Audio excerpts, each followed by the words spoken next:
Suspension of the implementation of the 4% FOB charged by Nigerian Customs Service.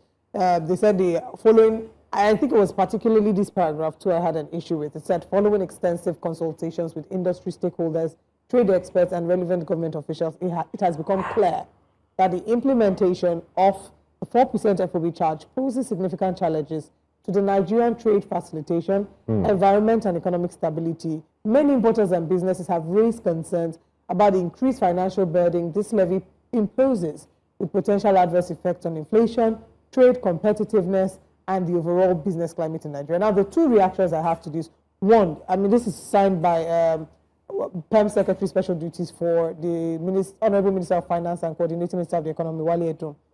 And the reactions I have would be, okay, it's great, because there's a lot of pushback on this. Yeah. There was a pushback on this by Nigerians. Nigerians felt like this was not a good move. Business owners complained directly. Loud. You know, so the pushback was loud, and I'm glad that the government is listening.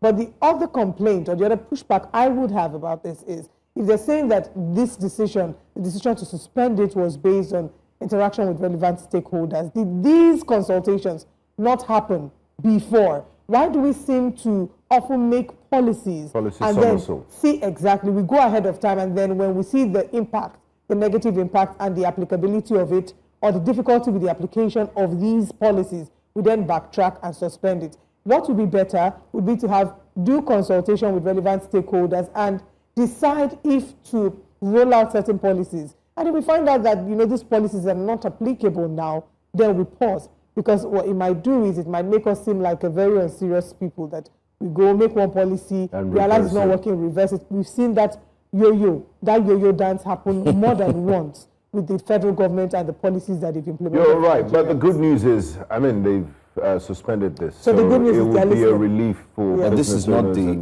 the first time it's been suspended. This is the third time. And I don't even like that word, suspension. Suspension is temporary. Suspension means pause to resume at a later date. Same with the 5% on the fuel. So they should cancel it. Yeah. So it's back and forth, and I think I agree with Olive. Before you even go ahead and say, let's put out a press release that the president has suspended, why didn't you have a sit-down conversation with the same stakeholders? Now, recall that last month, while we talked about the FOB, we saw stakeholders protesting. They were protesting, yes. Both car dealers, people involved in, what's it called, shipping, name it. Importation and all that. And they were talking, they gathered together and they were protesting. In short, some even linked it to tribal, reasons, because you have more Igbo people, Nigerians. Come on.